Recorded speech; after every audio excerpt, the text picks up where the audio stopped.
crispy pata, litson, masyado, matataas ang cholesterol. Ano mangyayari sa'yo?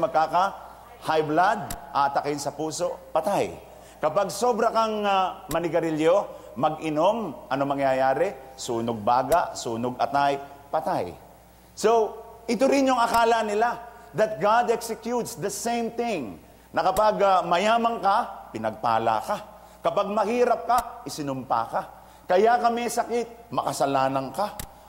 Kaya yan, chismosa yan eh. Kaya yan ay may sakit sa dila. Kaya yan ay may cancer. Pero sa palagay ba ninyo, ganon? Ganon po ba ang sitwasyon para sa Panginoon?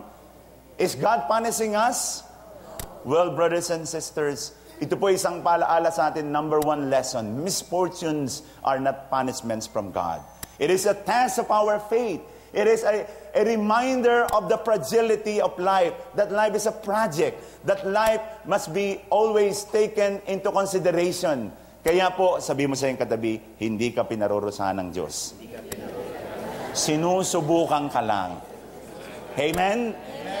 The second point is, ipinakita ang larawan ng mukha ng Diyos. And the Holy Gospel, the face of God is presented to us, is a very patient God.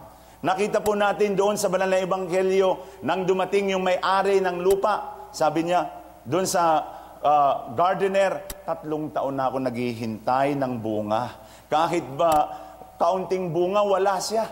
And for a fig tree to mature, it needs 3 years. Pero ngayon, 3 taon na, kaya sabi niya, putulin na. Sabi po ng gardener, Sir, bigyan natin ng one more chance. Bigyan natin ng pagkakataon. Baka sakali na ating gahukan, lagyan ng pataba, baka sakali po na magbunga ng sagana. Well, this is a picture of a God who is very patient.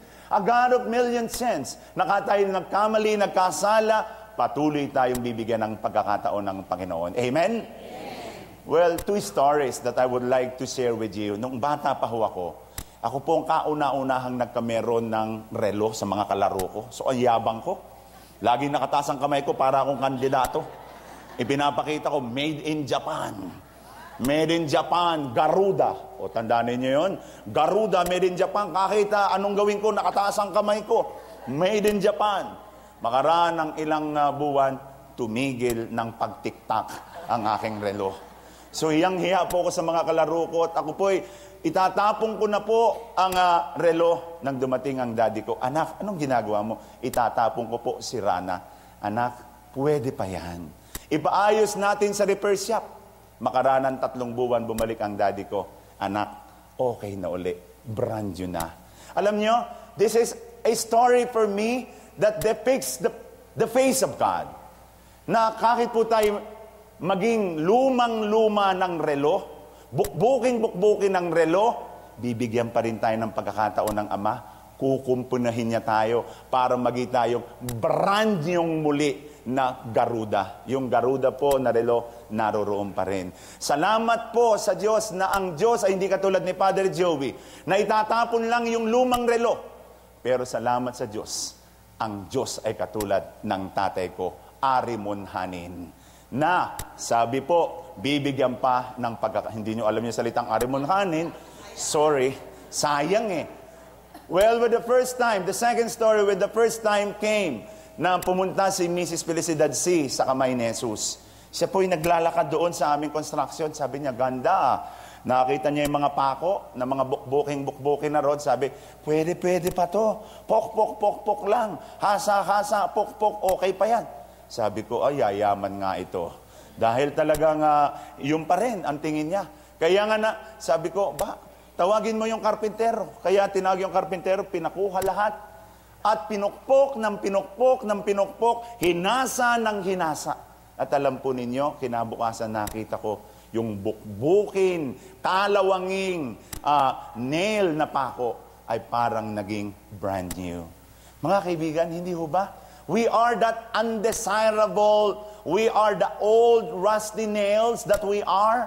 which are in need of cleansing and polishing. Pero binibigyan tayo ng pagkakataon ng Panginoon.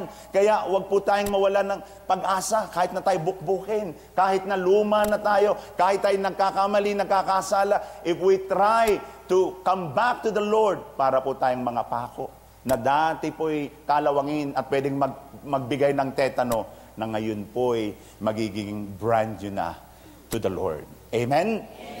And so, what is the message of the gospel for today? Again, the Lord as the owner of the vineyard is expecting you and I to bear much fruits. Ang Kanya pong hiningi sa atin, sana nga po'y magbunga na tayo ng sagana.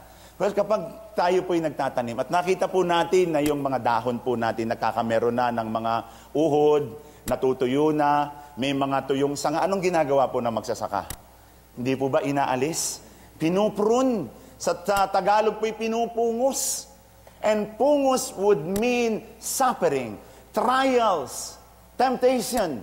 Para po tanggalin sa atin yung mga dapat na hindi na maganda upang tayo ay magbunga ng sagana. Kapatid, huwag po tayong manghinawa kung tayo nakakaranas ng pagpupungos ng Panginoon. It could mean pain. It could mean dying. It could mean a lot of sacrifice. Pero huwag po tayong mag-complain. Gusto ng Panginoon. Katulad po ng trigo, katulad po ng igos, magamit po niya tayo ng lubusan. This is my story. This is your story. That God would always want us to be effective, but we need to experience pain and suffering. Kapatid, ano na ang bunga ng iyong pagiging Kristiyano? May bunga na ba? O bungang araw lang ang nasa sa iyo? Sana nga po'y makita ang bunga sa ating mga gawa. More than anything else, going beyond the tears, going beyond the acknowledgement of our sinfulness, we need to reform our lives by the fruits of a renewed life. Magbagong buhay na po tayo. Kasama ang Panginoon, magagawa natin ang lahat. Amen? Amen. In the name of the Father, and of the Son, and of the Holy Spirit. Amen. Amen.